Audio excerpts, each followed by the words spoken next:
This week on Military Collectors, we're moving out to Central Florida. Craggie Farms, a good friend of mine, is a reenactor from World War II, a famed armor battle. It's all about Allied and Axis powers this week on Military Collectors. 31, ready to check. Roger that.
All clear!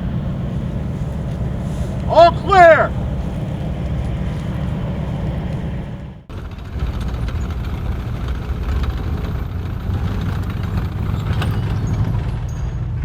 Folks, on Military Collectors this week, we are in Central Florida at a World War II reenactment facility. This is going to be an awesome program. We've got the commander of troops who's going to join me as soon as he gets off his tank. But what you've seen today is World War II history reenacted right here by the commander of troops, Rabbi Rob Thomas. It is a show I know you're not going to want to miss. We're going to talk to Rob just as soon as he jumps off his track. Follow me. Let's go see how it's done.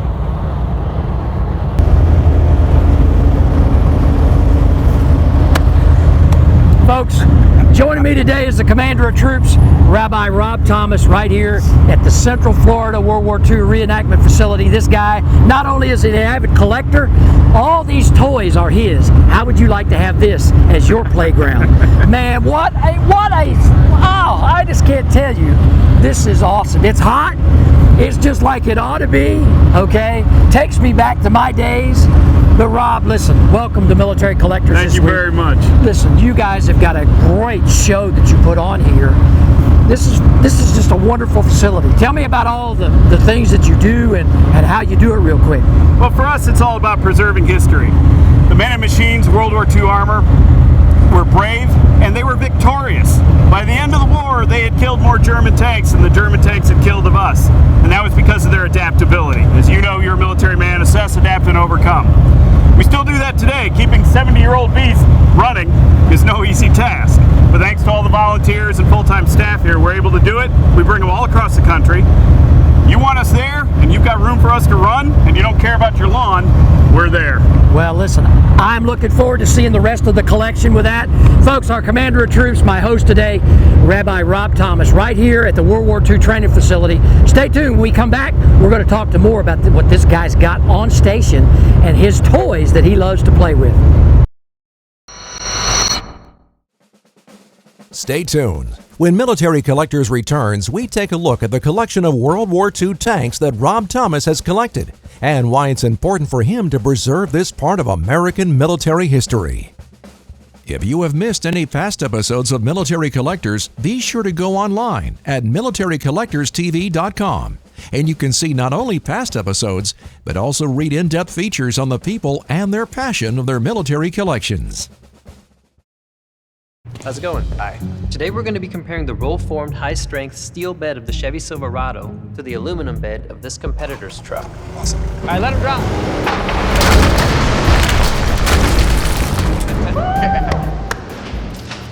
Let's see how the aluminum bed of this truck held up. Oh, that's a good size puncture. That's all the way through for sure. Full on crack here. If you're aluminum now, you're gonna go, ugh. Let's check out the Silverado steel bed. Wow. Yeah, a couple dents. I'd expect more dents. Chevy clearly held up better than the Ford. The No Fish Too Far Fishing Club is now official. Where can we go to catch rainbows? South Carolina. I was just in the mountains of the upstate and there were rainbows in every stream. Awesome. Stripers. South Carolina. Striped bass fishing on Lake Murray is the best in the state. Got it. Sheep's Head. South Carolina. The coastal waters are loaded with sheep's head. I go all the time. So we are going to South Carolina. We've got your fish, so come set your hook in South Carolina. When is the last time you traced your roots? Not your family's roots. The roots of the food you eat. Those roots should run deep, not from afar. Just like the legacy of farmers here in South Carolina. Day in, day out, farmers from every corner of our state are carrying on the traditions of bringing locally grown food to your table.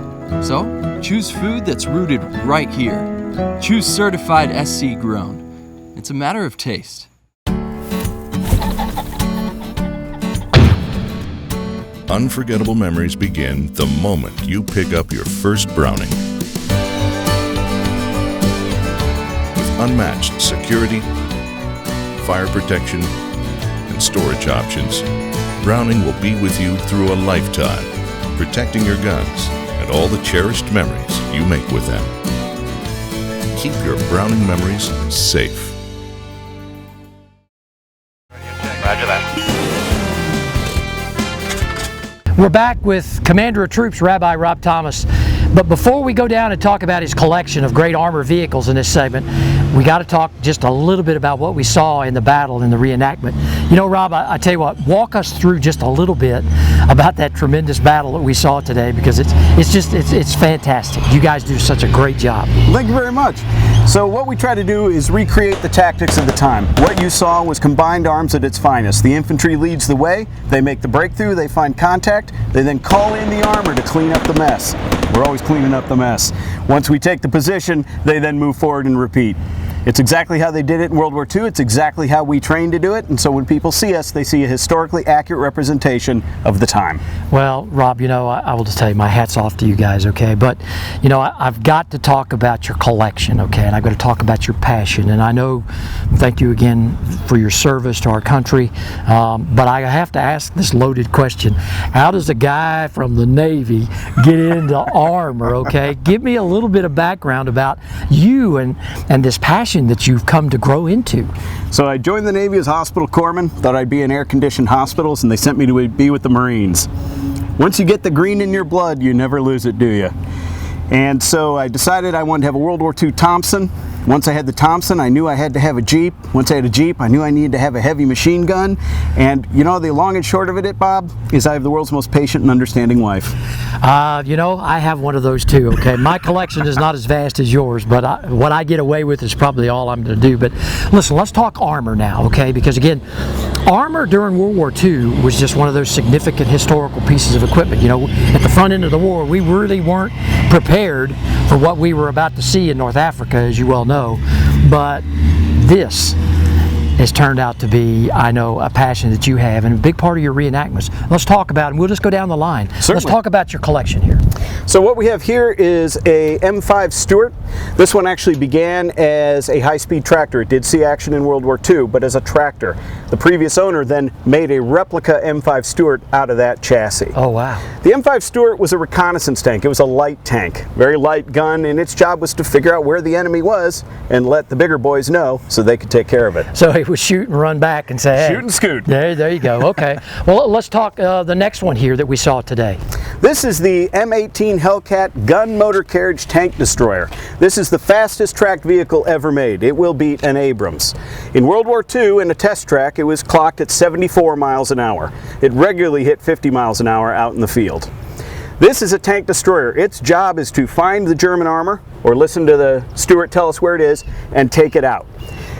Later in the war, it was used as an infantry support tank because it had an excellent gun for that purpose, very high speed. It's very lightly armored, but then it was never supposed to go up against the armor directly. It's supposed to sit back, shoot and scoot like a sniper.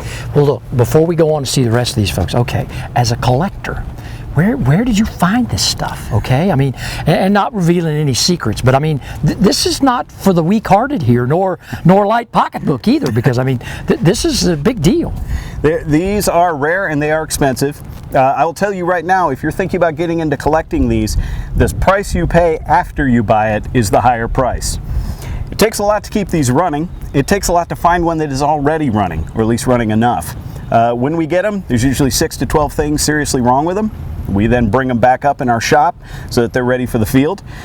Our goal is that they operate as they would have operated in World War II.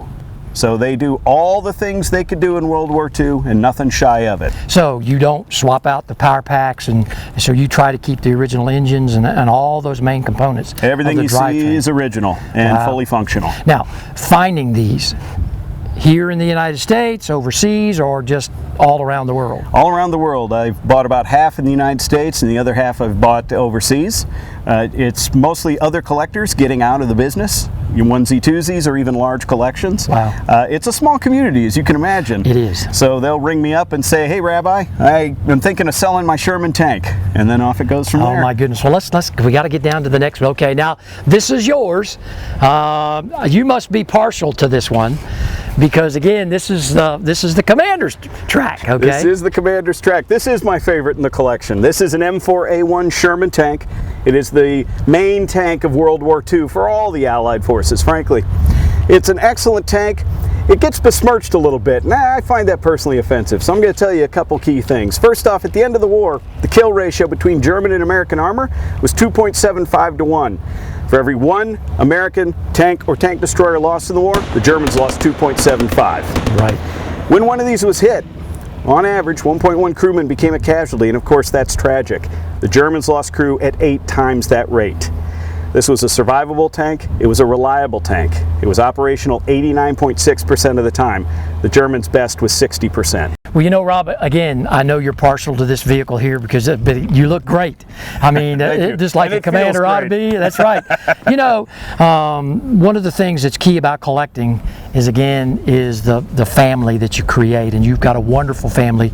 This whole team here, I know you're just so proud of them, okay, and they're all volunteers, but my hat's off to you on this armor collection, okay? Thank you very much, Well, Bob. and with that, folks, listen, stay tuned. When we come back, we're going to see more of this great collection, and we're going to look at his World War II wheeled vehicle collection.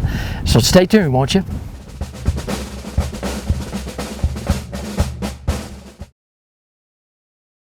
For 50 years, Ranger Boats has been paying tribute to America's armed forces and their families, not only in the United States, but those men and women who serve all over the world. At Ranger Boats, we appreciate the dedication that these men and women do each and every day, protecting and preserving the very foundations of our freedom. Ranger Boats wants to give back to America's real heroes with our Operation Troop Salute program.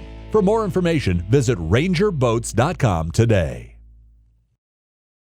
If you are interested in preserving and collecting military vehicles, whether you're a military veteran or just have a love for military vehicles in general, then you may be interested in joining the Military Vehicle Preservation Association. The MVPA is dedicated to providing an international organization for military vehicle enthusiasts. For more information and all the benefits a member receives with joining the Military Vehicle Preservation Association, go online at mvpa.org.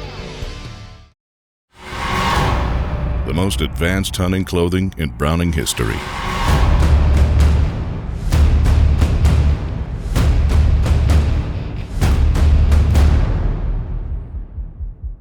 Browning Speed combines advanced fabrics, tailored fit, and innovative camouflage.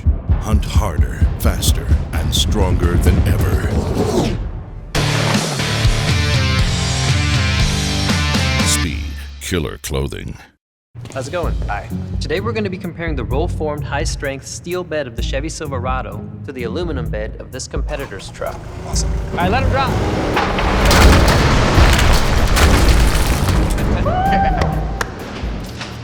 Let's see how the aluminum bed of this truck held up. Wow. That's a good size puncture. That's all the way through for sure. Full on crack here. If you're aluminum now, you're gonna go, ooh. Let's check out the Silverado steel bed. Wow. Yeah, a couple dents. I'd expect more dents. Chevy clearly held up better than the Ford. Roger that.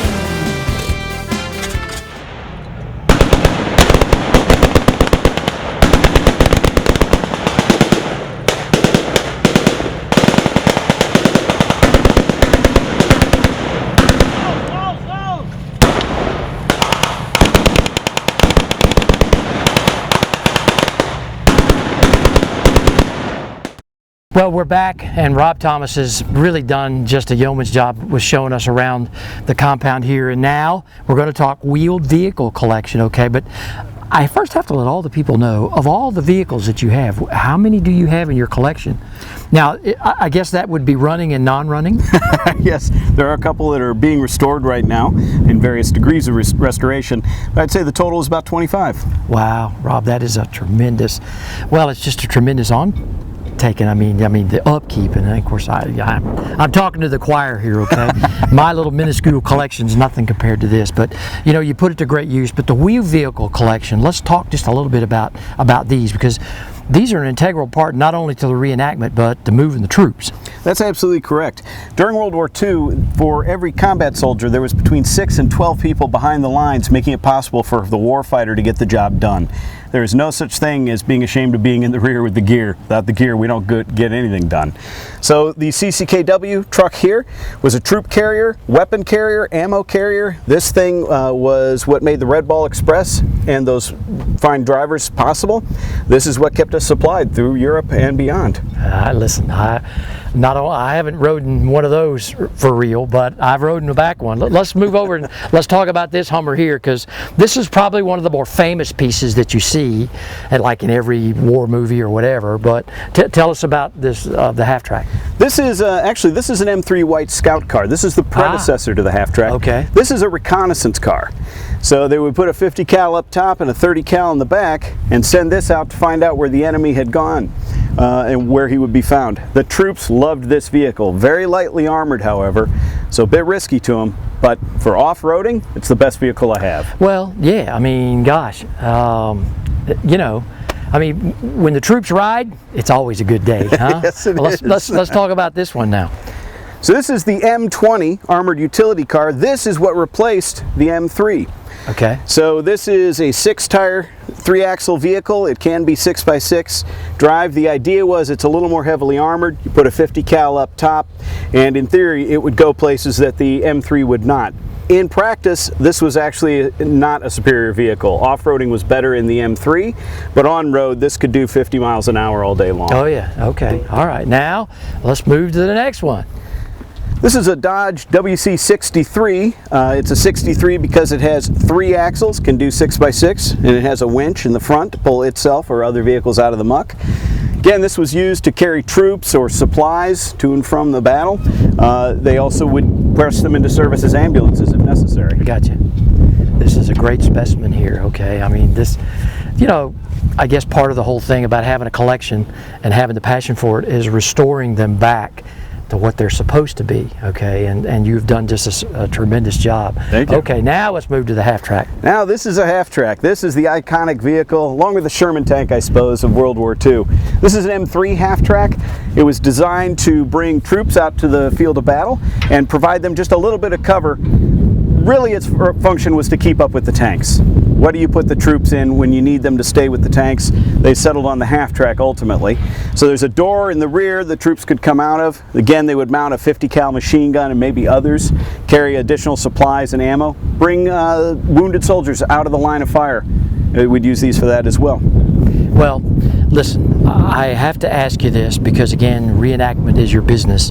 And what I want to do is I want to let everybody know out there, you attend 4 or so many shows a year, at least 4, around the country to showcase not only your collection but your team. But if folks would like to reach out to you, see these beautiful vehicles on the web and that sort of thing, how can they do that? They should reach out through Facebook. We are facebook.com/ww2armor, or reach out to us via email, info@ww2armor.org. We are always looking for more armor-friendly World War II events. This is what we love to do. We have a passion for it, so please invite us to your next event. We'd like to be there. Well, I know you would. And folks, listen, log on to militarycollectorstv.com and you'll find this young man right there, okay, with all of his great collection here. And he is one of those special guys with the passion, and that's what Military Collectors is all about. Thank you, my friend. Thank you. Oh man, I just got to walk down one more time, okay? let's take a look at one more time at all this great collection. If you have missed any past episodes of Military Collectors, be sure to go online at militarycollectorstv.com, and you can see not only past episodes, but also read in-depth features on the people and their passion of their military collections. When is the last time you traced your roots? Not your family's roots. The roots of the food you eat. Those roots should run deep, not from afar. Just like the legacy of farmers here in South Carolina. Day in, day out, farmers from every corner of our state are carrying on the traditions of bringing locally grown food to your table. So, choose food that's rooted right here. Choose certified SC grown. It's a matter of taste. For 50 years, Ranger Boats has been paying tribute to America's armed forces and their families, not only in the United States, but those men and women who serve all over the world. At Ranger Boats, we appreciate the dedication that these men and women do each and every day, protecting and preserving the very foundations of our freedom. Ranger Boats wants to give back to America's real heroes with our Operation Troop Salute program. For more information, visit rangerboats.com today. If you are interested in preserving and collecting military vehicles, whether you're a military veteran or just have a love for military vehicles in general, then you may be interested in joining the Military Vehicle Preservation Association. The MVPA is dedicated to providing an international organization for military vehicle enthusiasts. For more information and all the benefits a member receives with joining the Military Vehicle Preservation Association, go online at mvpa.org.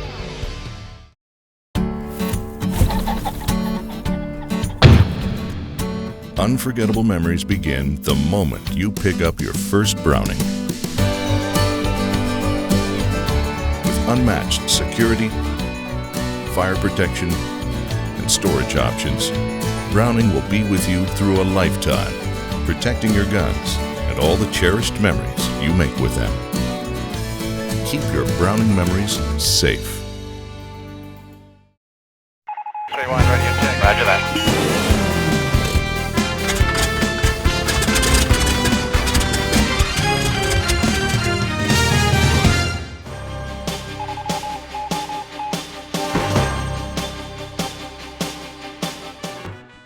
Our email note this week comes from Charles in Kansas City, Missouri. Charles wants to know, what is the world's most rarest existing World War II aircraft? Well, Charles, this is going to be a surprise to most. The rarest World War II aircraft is the Japanese AICHI M6 Alpha SEIRAN. There's one still in existence at the National Air and Space Museum in Washington, D.C. It's an odd aircraft, the only attack float plane designed specifically to operate from an I-400 class submarine. The AICHI M6A SEIRAN, clear sky, storm, or mist on a fair day, was a submarine-launched attack float plane designed for the Imperial Japanese Navy during World War II. The first production examples of the SEIRAN were completed in October of 1944. It was intended to operate from the I-400 class submarine, whose original mission was to conduct aerial attacks against the United States. A single M6A1 has been preserved and resides in the Smithsonian's National Air and Space Museum in Washington, D.C. The SEIRAN was surrendered to an American occupation group by an Imperial Japanese lieutenant who ferried it from Fukuyama to Yokosuka. The U.S. Navy donated it to the Smithsonian in 1962. Restoration work on the SEIRAN began in June of 1989 and was completed in February 2000. Charles, thanks for your note. I hope that's answered your question, and keep those email notes to the front lines coming. If you would like to have your military restoration project or collectible featured on the show, just send an email with your photos to photos@militarycollectorstv.com.